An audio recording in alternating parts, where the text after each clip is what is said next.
ভোটের প্রাক্কালে শিলিগুড়ি শহরে এসআইআর ইস্যুতে টাঙানো পোস্টার ঘিরে নতুন করে রাজনৈতিক জল্পনা তৈরি হয়েছে। 21-এর বিধানসভা ও 24-এর লোকসভা নির্বাচনের আগে রাজ্য জুড়ে হওয়া নো ভোট টু বিজেপি প্রচারের নেপথ্যে শাসক দলের মদতের অভিযোগ উঠেছিল। সেই প্রেক্ষিতেই এবার শহরের এই আপাত অরাজনৈতিক প্রচারের আড়ালে কোনো রাজনৈতিক সমীকরণ কাজ করছে কিনা তা নিয়ে প্রশ্ন তুলছে শহরের একাংশ। অভিযোগ, বিশেষ নিবিড় সংশোধনের জেরে বহু ভোটারের নাম তালিকা থেকে বাদ পড়েছে। সেই ইস্যুকেই সামনে রেখে শহরের বিভিন্ন এলাকায় পোস্টার টাঙানো হয়েছে। পোস্টারগুলিতে শহরের একাধিক পরিচিত মুখের ছবি ও নাম ব্যবহার করা হয়েছে, যা নিয়ে ইতিমধ্যেই চর্চা শুরু হয়েছে। মূলত বাঙালি অধ্যুষিত 15, 16 ও 17 নম্বর ওয়ার্ড সহ শহরের বিভিন্ন প্রান্তে এই পোস্টার দেখা গিয়েছে। সূত্রের খবর, খুব শীঘ্রই শিলিগুড়ির সবকটি 47টি ওয়ার্ডেই এই ধরনের পোস্টার টাঙানোর পরিকল্পনা রয়েছে। পোস্টারগুলিতে সাংস্কৃতিক কর্মী দীপজ্যোতি চক্রবর্তী, সাহিত্যিক ও অধ্যাপিকা সুতাপা সাহা, চিত্রশিল্পী ঝুলন সরকার, বাচিক শিল্পী অরুময় চক্রবর্তী, অর্জুন দাস বাউল, চিত্রশিল্পী মৌসুমী দে এবং হোটেল ব্যবসায়ী উজ্জ্বল ঘোষ সহ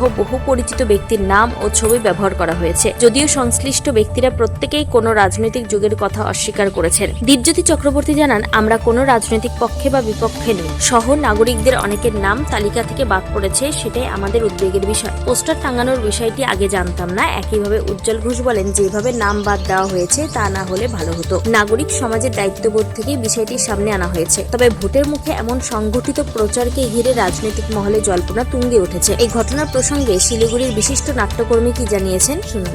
আমরা সচেতন, সংবিধান আমাদের যে অধিকারটা দিয়েছে, ধর্মনিরপেক্ষতার আদর্শ নিয়ে আমরা সচেতন। আমরা মনে করছি এবারে যে নির্বাচন, তাতে কোনো অবস্থাতেই যেন এই ধর্মনিরপেক্ষতার যে আদর্শ সংবিধান যেটা আমাদের দিয়েছে সেটাতে বিঘ্নিত না হয়। কোনো সংখ্যালঘু মানুষজন তাদের উপরে যে ধরনের বক্তব্য রাখতে গিয়ে নির্বাচন প্রার্থীরা সচেতন থাকুন, তাদের সংবেদনশীলতা যাতে কোনোভাবে আঘাত না আসে, এটা আমরা মনে করছি যেটা আমাদের বলা উচিত, এটা আমরা বলছি।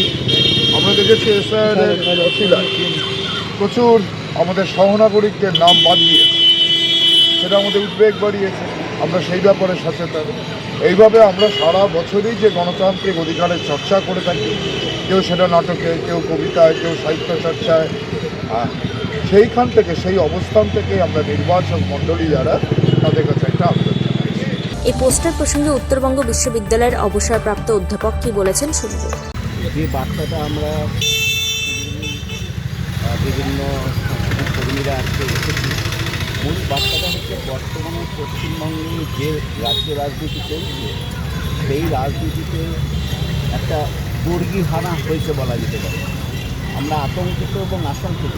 আমরা কোন অসভ্য বর্বর জায়গায় নিয়ে গেছি পশ্চিমবঙ্গের রাজনীতিতে, যে আজকে একজন নির্বাচন প্রার্থী তার নির্বাচনী সভায় বুলডোজার নিয়ে আসছে, পাশে বুলডোজার রেখে বলছেন যে নির্বাচনে যদি আমরা জিতি তাহলে প্রত্যেক থানায় থানায় পুলিশের গাড়ির সঙ্গে নাকি পাশে একটা বুলডোজারও থাকবে।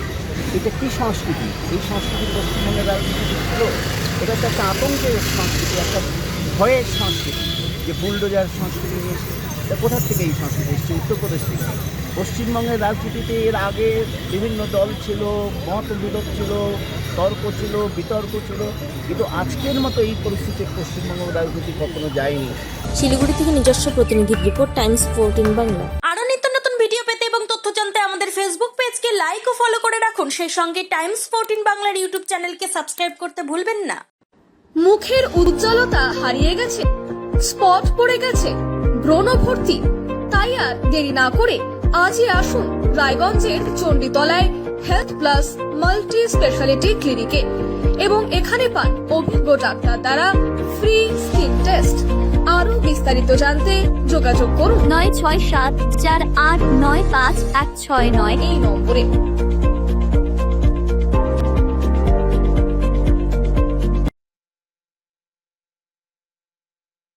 আজ তোমার বিয়ে সাজলো নতুন সাজে।